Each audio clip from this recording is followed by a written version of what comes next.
Welcome to the sixth in a series of sessions designed to enable your development as a teacher or manager. This programme is the result of collaboration between the City and Guilds Centre for Skills Development and the Centre for Education in the Criminal Justice System, part of the Institute of Education, University of London. Drawing on many years of research in the FE sector, Michael Swan, Susan Wall and colleagues have developed a professional development programme and resources which are tried and tested. This is something of a taster.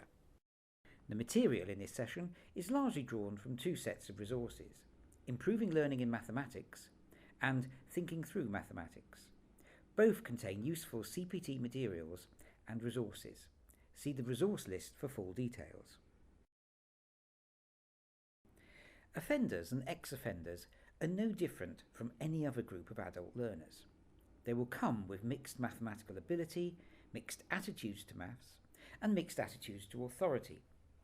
However, in general, a large proportion of offenders have no maths qualifications. We might also expect more of this group to have behavioural problems, short concentration spans, and to readily express dissatisfaction.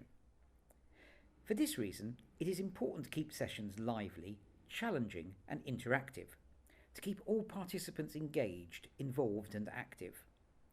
But offenders learn in the same way as all other adults, and the same techniques will be successful. Like all other adults, offenders have been studying maths and numeracy to some level for many years. They may say that they know nothing, but they do. Effective teachers understand that all learners are actively thinking people with a wide variety of skills and experience. If an individual learner already possesses a skill, then teaching it again can be boring, frustrating, and may lead rapidly to loss of concentration, disengagement, and poor behaviour. So it's important to build on learners' existing knowledge. This prior learning should be uncovered through continuous use of formative assessment techniques, through questions, discussion, group work, creating posters and many other ways. Tests, lists of questions or repetitive tasks will neither engage learners nor progress their learning. Research shows that teaching is more effective when it assesses and uses prior learning to adapt to the needs of learners. Adult learners in particular should also be encouraged to accept responsibility for their own learning, to understand that as an adult they need to be in control. They should aim to become responsible for monitoring their own learning and for getting what they need from their course. This too will help them build on their existing knowledge. It is also important to discuss learners' mistakes and misconceptions. Receiving a piece of work with 20 correct answers tells you very little about the learner's understanding. The clues to their problems come from mistakes. Were those mistakes just slips, or the result of a lack of understanding or a misunderstanding? Some teachers worry that discussing mistakes will lead to others adopting mistaken approaches. In fact, many other learners may have similar misconceptions. Typical misconceptions may include believing that a longer decimal must be larger, as longer common numbers are larger, e.g. 0.132 is a larger number than 0.46. Or that when you add two fractions, you add the number above and below the line, e.g. 3/4 plus a half equals 4/6. When the group shares their answers and is helped to identify common mistakes, this encourages acceptance and understanding of the subject. Research has shown that such conflicts, when resolved through reflective discussion, can lead to more permanent learning than conventional incremental teaching methods which seek to avoid learners making mistakes. This short video sets out what we mean by misconception and includes examples of learners in real situations discussing mathematical concepts. As you listen to these discussions, think about how you might respond to the concepts expressed by the learners. The examples come from lessons at a range of levels up to A level. Notice that the approaches illustrated are the same, whether the lesson content is level 1 or level 3. To draw out learners' existing knowledge and to discuss mistakes and misconceptions, teachers need to develop open and creative questioning. Many maths and numeracy lessons include moments when a teacher asks something like, "What is 4 times 6? 3 hands go up and one answers 24, and the teacher moves on to another question. What has the teacher learned from this exchange? What have the learners learned? Only that one learner knew the right answer. Such situations are very threatening for those with poor numeracy knowledge. They will not offer to answer if they're going to be wrong. An alternative might be to give learners a mini whiteboard to write their answers on, and ask everyone to write down a multiplication sum with the answer 24. In this kind of open questioning, there is more than one correct answer. The answers provided will give the teacher some understanding about the knowledge of every learner in the group. It also gives learners an opportunity to use their imagination and creativity in their answers. Discussing alternative answers may also provide an opportunity to explore misconceptions or to try out new ideas. For instance, why is 4 times 6 the same as 6 times 4? Teachers should know why they are asking a question. Is it to check for prior knowledge, to check for understanding of a new concept, to uncover misconceptions, to stimulate deep thinking, to start a discussion in the group, or to make links with other areas of knowledge? It's difficult for closed questions to achieve many of these aims. This short video shows teachers employing a range of questioning techniques in their lessons. As you watch, notice how seldom they ask questions with only one possible answer. A good technique is to ask learners to justify or explain why they have done something in their work. This is a much more challenging approach for the learners than simply telling them if they're right or wrong.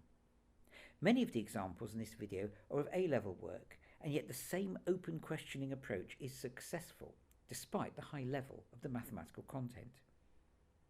Once you've watched this video, you could try taking a lesson asking no closed questions. It's not easy and takes practice, but you may be surprised what you find out about your learners' knowledge. It is also important to liven up lessons from time to time with cooperative small group work. Too often, learners' main experience is of sitting in silence, working through repetitive questions. Learning can be enhanced and made more interesting by allowing learners to work in small groups and setting challenging tasks that require discussion and argument. Research evidence is generally in agreement that cooperative small group work has positive effects on learning, provided that there are shared goals to work towards. Cooperative group work also has a positive effect on social skills and self-esteem. Mathematical concepts are largely learned through description and explanation, so introduce tasks in which learners have to discuss a mathematical concept and explain their reasoning. This can lead to far deeper learning than an approach in which learners are expected to passively receive instruction. Group work is also a good opportunity to assess the knowledge of the group. Posters that illustrate learners' understanding of a new concept and large worksheets with always, sometimes, never statements can provide rich evidence of learning and of remaining misconceptions. This short video shows how group discussion between learners allows them to explore their understanding. In the lesson on probability, what do you think about the teacher David's views on when you should intervene in a group discussion?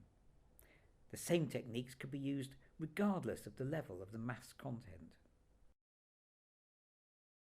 In a pair or small group, do Numeracy Activity 1, sometimes, always, never. This type of activity is particularly good at stimulating discussion between learners and provides good examples of questions which tell you a great deal about the learner's underlying concepts. When teaching, try not to intervene too quickly and see if learners change their points of view as a result of the discussion.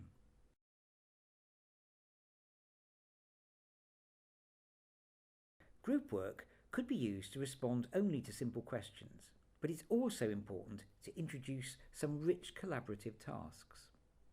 It is useful to introduce this variety at an early stage in the learning process. It is easy to assume that a numeracy course should begin only with simple questions and then move towards more complex questions later on. However, learners tend to solve simple questions by intuitive methods that they cannot apply to the more complex problems. When the teacher insists that they learn a new method for a simple task, learners do not understand why they should do so when intuitive methods work so well. Simple tasks do not motivate a need to learn. As a contrast, rich tasks allow all learners to find something that challenges them, and they help learners to appreciate that new approaches are useful. Rich tasks are accessible and extendable. They allow learners to make decisions, involve learners in testing, proving, explaining, reflecting and interpreting, promote discussion and communication, encourage originality and invention, and encourage what if and what if not questions. They should be enjoyable and contain the opportunity for surprise. Sharing ideas with other teachers is always worthwhile, and a rich collaborative task is often adaptable for other topics. If you do not have many colleagues to share ideas with, you could try out online resources posted by other teachers. The Talent website is one good source at www.talent.ac.uk. The next priority is to join up topics. Maths is an interconnected web of knowledge, and teachers should find every opportunity to show that mathematical knowledge is interrelated. Yet it's easy for lessons to come across as a series of single, unrelated topics or techniques. This can mean that closely related concepts and notions such as division, fraction and ratio remain unconnected in learners' minds. Linking topics together helps learners to apply mathematical techniques to a variety of situations and to build up the transferable skills they need in life. Teachers should always be clear why the maths and numeracy is being studied and how it will be relevant to their learners. Many learners see maths and numeracy as an abstract subject which is of no use to them. Whenever possible, teachers should try to put the numeracy they are teaching into a familiar context so learners can see how and why the topic will be useful or helpful. Topics such as wages, inflation, benefits, taxation, interest, etc. will be of concern to many adult learners. Younger learners may be interested in comparing costs of mobile phones and contracts. We know that for younger groups of learners, contextualising or embedding numeracy concepts into vocational training leads to greater engagement and attainment. In a pair or small group, do Numeracy Activity 2, the race game. This is a problem-solving activity which asks learners to use a range of skills and concepts and helps them to see the wider relevance of maths. It is engaging, and you can adapt it to make it more or less challenging.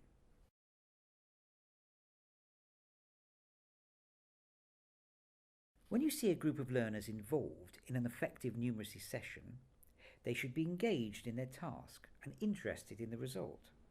They should also be challenged by their work, really having to think hard about how to get the answer. There should be regular points at which learners can talk and debate with others about what approach to take, who has the correct answer, and why an answer is correct. And finally, learners should be exploring their own knowledge and beliefs about maths, and reassessing if they really understand concepts that they may have first come across in primary school. In an effective numeracy session, teachers should be asking open or probing questions to test the learning of individuals or groups and ensure learning is taking place. They should also be using questions to assess the group so that they can judge when learning needs to be moved to the next level.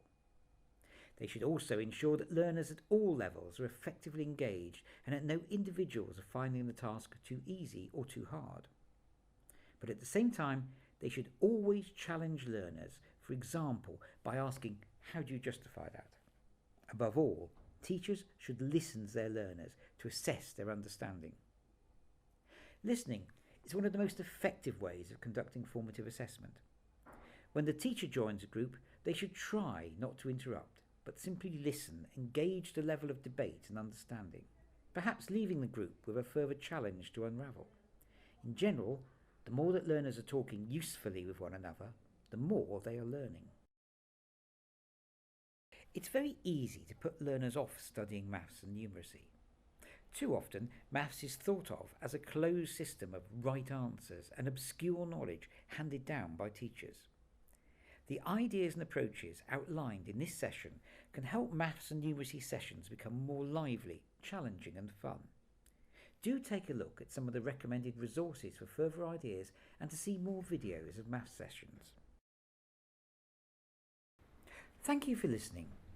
We hope that this session has included some ideas that will be useful to you in your practice and in your professional development.